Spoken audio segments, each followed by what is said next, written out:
فرض کریں کہ میں دنیا کو بھی چاہتا ہوں اور خداوند کریم کو بھی چاہتا ہوں، دنیا کے عذاب سے بھی ڈرتا ہوں، آخرت کے عذاب سے بھی ڈرتا ہوں، اور یہ جو ہے خداوند کریم فرماتا ہے کہ میرے بندے کے اندر جو ہے دو خوفیں جمع نہیں ہوتی اور دو امنیں جمع نہیں ہوتی۔ یہ امام صادق علیہ السلام کی طرف ایک روایت ہے، جناب شیخ صدوق رضوان اللہ تعالیٰ علیہ نے اپنی کتاب ثواب العمال و عقابہ میں فرمایا ہے۔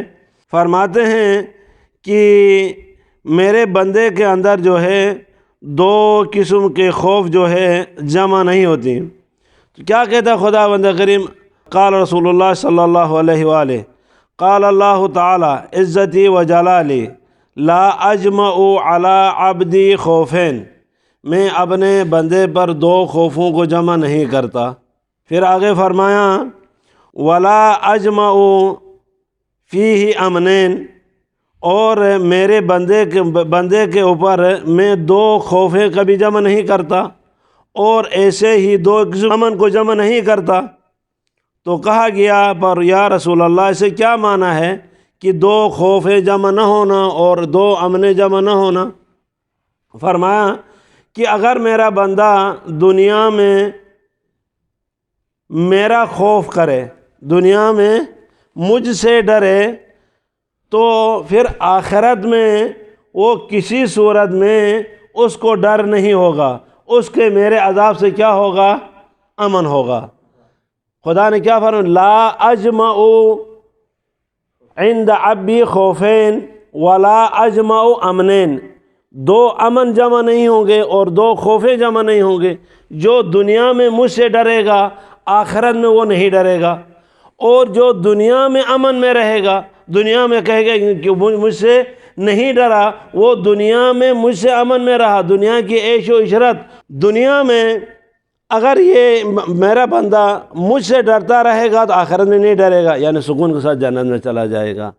اگر دنیا میں کیا کرتا رہا ہے؟ عیش و عشرت کرتا رہا ہے، تو پھر آخرت میں میرے عذاب سے اس کو کیا کرنا پڑے گا؟ ڈرنا پڑے گا۔ تو مجھے اور آپ کو اب سوچنا چاہیے، غور کرنا چاہیے کہ میں اور آپ کیا کر رہے ہیں۔ اسی طرح ایک اور روایت ہے حضرت امام جعفر صادق علیہ السلام کی طرف سے، صلی علی محمد وآل محمد، خف اللہ کانک تراہ، خف اللہ کانک تراہ، اے بندے خدا، اے مومن، اے عبداللہ، خداوند کریم سے ڈر جیسا کہ تو اس کو دیکھ رہا ہے۔ سبحان اللہ۔ فَإِن كُنْتَ لَا تَرَاهُ فَإِنَّهُ يَرَاكَ، حقیقتاً اگر تو نہیں دیکھ رہا ہے تو وہ دیکھتا ہے آپ کو، تو نہیں دیکھتا ہے تو وہ کیا کرتا ہے؟ وہ دیکھتا ہے۔ فَإِن كُنْتَ لَا تَرَاهُ فَإِنَّهُ يَرَاكَ وَإِن كُنْتَ تَرَى أَنَّهُ لَا يَرَاكَ، ترا بمعنی تظن، ترا بمعنی تعلم، یہ ترا معنی دیکھنے کے یہاں پر نہیں کہ دوسرا ترا جو ہے۔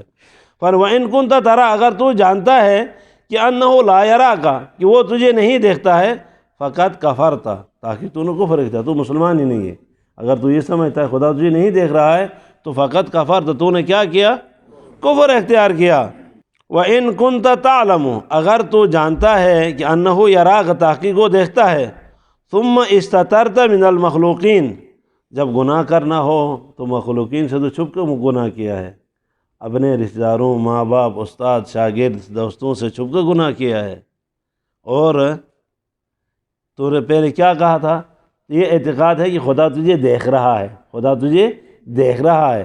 اگر تو سمجھتا ہے کہ خدا تجھے نہیں دیکھتا ہے تو مسلمان نہیں ہے۔ فرمایا ثم استترت من المخلوقین، جو تو کام کرتا ہے مخلوقین سے چھپا کے کام کیا ہے، بالمعاصی، جو گناہ کرتا ہے، وبرزت لہ، تو خدا کے سامنے کیا، کیونکہ خدا تجھے دیکھ رہا ہے، خدا تجھے کیا کر رہا ہے؟